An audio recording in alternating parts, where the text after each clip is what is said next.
भारत और अमेरिका के बीच जो टैरिफ डील अब तक नहीं हो पाई है, अब उसके जल्द होने के आसार नजर आ रहे हैं। वजह अमेरिका को शायद ये समझ आ गया है कि भारत और चीन मिलकर एक ऐसा नया खेल रच सकते हैं जो आने वाले समय में अमेरिका के लिए सिरदर्द बन जाए। पिछले दिनों यह खबर सामने आई थी कि चीन ने रेयर अर्थ मिनरल्स को लेकर भारत के साथ एक डील करनी चाहिए, जिसको लेकर भारत भी बहुत उत्सुक नजर आता है। लेकिन अमेरिका से राष्ट्रपति ट्रंप भारत के ऊपर दबाव बनाने की कोशिश इस मामले में भी करने लगे। हालांकि उन्होंने चीन को भी सीधे तौर पर चेतावनी दी और कहा कि एक तरफा इस पर हक जमाना बिल्कुल ठीक नहीं होगा, और इसका ये कहने की उन्होंने कहीं ना कहीं कोशिश की थी कि इसका खामियाजा जो है वो आने वाले समय में चीन को भुगतना पड़ सकता है। लेकिन ये धमकी चीन को पसंद नहीं आई और भारत के साथ एक नया खेल रचने की जो कोशिश है वो चीन यहाँ पर कर रहा है, प्लानिंग चल रही है। क्या वो खेल है उसके बारे में भी हमें सोनम बताएंगी। सोनम मेरे साथ है। और अब ट्रेड जो डील है वो कहाँ तक पहुंची है भारत और यूएस को लेकर, और कब तक जो ये चीजें हैं वो पूरी हो सकती हैं, क्या कुछ चलेगा? सोनम, पूरा मामला क्या है, इसको समझाइए।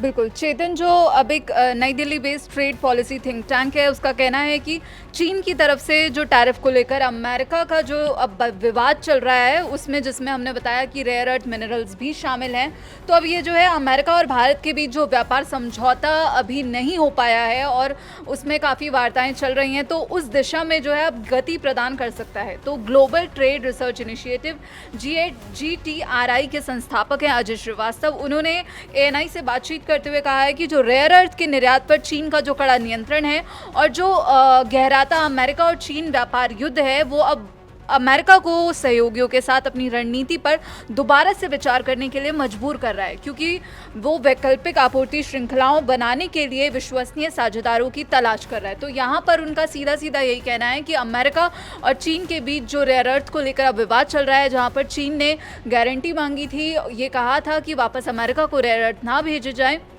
तो वहीं अमेरिका ने भी सीधे धमकी देते हुए कहा था कि अब हमें कोई ना कोई बड़ा एक्शन लेना होगा चीन पर, क्योंकि चीन जो है अब यहाँ पर दुनिया को बंदी बनाने की कोशिश कर रहा है। तो वहीं पर अब जो है ये आकलन अमेरिकी वित्त मंत्री हैं स्कॉट बेसेंट, उन्होंने भी रेयर अर्थ खनिज पर चीन बनाम विश्व की लड़ाई में भारत जो अब सहयोगियों में शामिल करने के बमुश्किल एक दिन बाद आया है।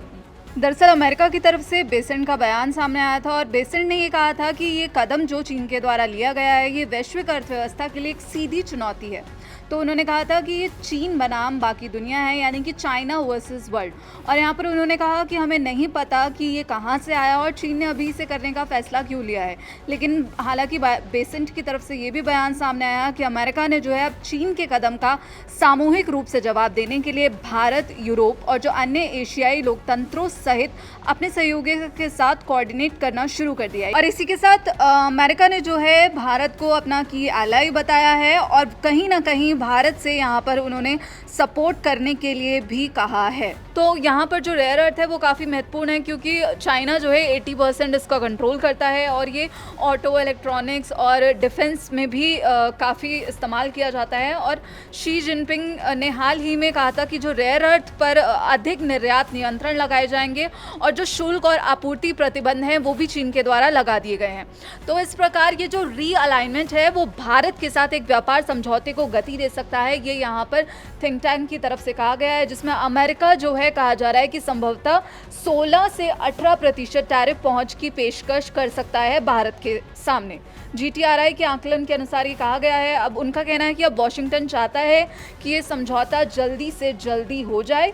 और इसी के साथ यहाँ पर हम अपने दर्शकों को बता दें कि भारतीय दल अभी फिलहाल अमेरिका में है। भारत और अमेरिका के बीच जो टैरिफ को लेकर वार्ताएं चल रही हैं उसके लिए, और GTRI ने ये भी जो है आगाह किया है कि भारत को जो है अपने मूल हितों का ध्यान रखना चाहिए। और यहाँ पर थिंक टैंक के आकलन में कहा गया है कि भारत को जो कृषि, डिजिटल व्यापार, ई-कॉमर्स जैसे क्षेत्र में अपनी सीमाओं पर अडिग रहना चाहिए, जो भारत पहले से हमेशा से अडिग रहा है कि हम अपने हितों का नुकसान नहीं होने देंगे। तो उसने कहा है कि हमें ऐसे किसी भी चीन विरोधी प्रावधान से बचना चाहिए जो उसकी रणनीतिक स्वायत्तता को सीमित कर सकते हैं। और कई बार विदेश मंत्री भी यहाँ पर रेड लाइन का जिक्र कर चुके हैं। हालांकि जो विशेषज्ञ हैं उनका यही कहना है कि अमेरिका अभी भी जो है डेयरी और जो प्रौद्योगिकी सेवाएं हैं उन क्षेत्रों में गहरी बाजार पहुंच के लिए दबाव बना सकता है। लेकिन यहाँ पर फिलहाल जो अब भू राजनीतिक बदलाव हो रहे हैं और अमेरिका और चीन के बीच जो तनातनी चल रही है उससे कहीं ना कहीं अब अमेरिका पर प्रेशर पड़ रहा है कि वो भारत के साथ जल्द से जल्द कोई डील कर सकता है। यहाँ पर थिंक टैंक के द्वारा ये कहा गया है। बिल्कुल, तो ये यहाँ पर ये कहा गया है और अब देखने वाली बात होगी कि अमेरिका भारत के साथ अपने जो रिश्ते हैं या फिर अगर हम उसे कहें कि टैरिफ को लेकर जो बातचीत अब तक नहीं बन पाई थी उसको लेकर जल्द सहमत हो सकता है, क्योंकि उसे समझ आने लगा है कि चीन को वो जिसको रोकना चाहता है वो अब भारत के साथ मिलकर ही नई जो चुनौतियां हैं वो अमेरिका के सामने आने वाले समय में खड़ा कर सकता है। देखने वाली बात होगी कि भारत के लिए जो अच्छी खबर है वो अमेरिका से कब तक आ सकती है। टैरिफ को जो लेकर बात बहुत लंबे समय से चल रही है, जिसको लेकर राष्ट्रपति ट्रंप दबाव बनाए हुए हैं, वो कब मामला है कब सुलझता है और चीन के साथ भारत के जो रिश्ते हैं या फिर कहें कि भारत के साथ जो रेयर अर्थ मिनरल्स को लेकर जो बातें चल रही हैं वो कब कैसे आगे बढ़ती हैं। आपका फिलहाल इस पूरे मामले पर क्या कुछ सोचना है, क्या कुछ आप राय रखते हैं, कमेंट सेक्शन में लिखिए। जुड़े रहिए, देखते रहिए दैनिक जागरण।